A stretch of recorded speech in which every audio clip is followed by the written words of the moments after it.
What assistance is the Albanese Labor government providing for Australians under cost of living pressure, and what has been the opposition to this assistance? Give the call to the Treasurer. Thank you, Mr Speaker. What a wonderful member for Holt. Unlike the Shadow Treasurer, asked me questions about the cost of living, and that's because she understands, as does the whole government, that Australians are under substantial cost of living pressure, and that's why dealing with these pressures has been and will continue to be the primary focus of this government. Now, we understand, Mr Speaker, that inflation and interest rates were on the rise before we came to government, that the war on Ukraine has caused havoc on energy prices, and recent tensions in the Middle East have added to the uncertainty as well. And Australians are not immune from these global factors. They feel the pinch every time they fill up at the Bowser, Mr Speaker.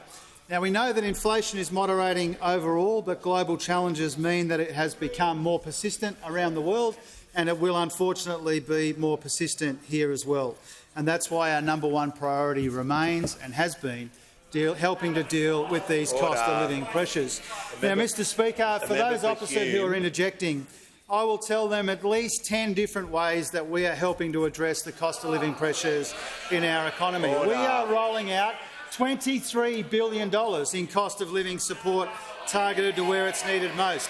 Electricity bill relief, cheaper childcare, increased rent assistance, more Medicare bulk billing, cheaper medicines, boosting income support, fee-free TAFE training, building more affordable homes, expanding paid parental leave, and getting wages moving again after a decade of wage stagnation.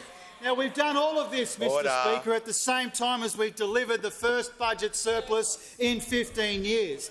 We've seen wages grow at their fastest rate in a decade, and we've seen more than 500,000 jobs created in our economy, which is a record for a new government in this country, Mr Speaker.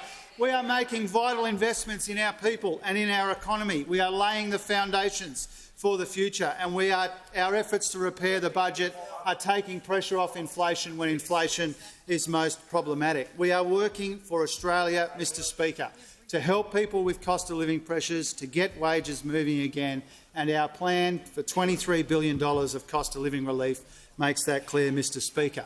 Now, if those opposite really cared about cost of living pressures, they wouldn't have voted against our energy bill relief. If they really cared about cost of living pressures, they wouldn't have voted against more homes being built in our economy and in our communities. If they really cared about cost of living pressures, they wouldn't have opposed the Health Minister's plans for cheaper medicines in our communities, Mr Speaker. As I said before, they are long on nasty negativity, but they are short of anything which even remotely resembles a positive plan for the future. We are getting on with the job of rolling out billions of dollars in cost of living relief and cleaning up the mess that they left behind. The Treasurer's time has concluded.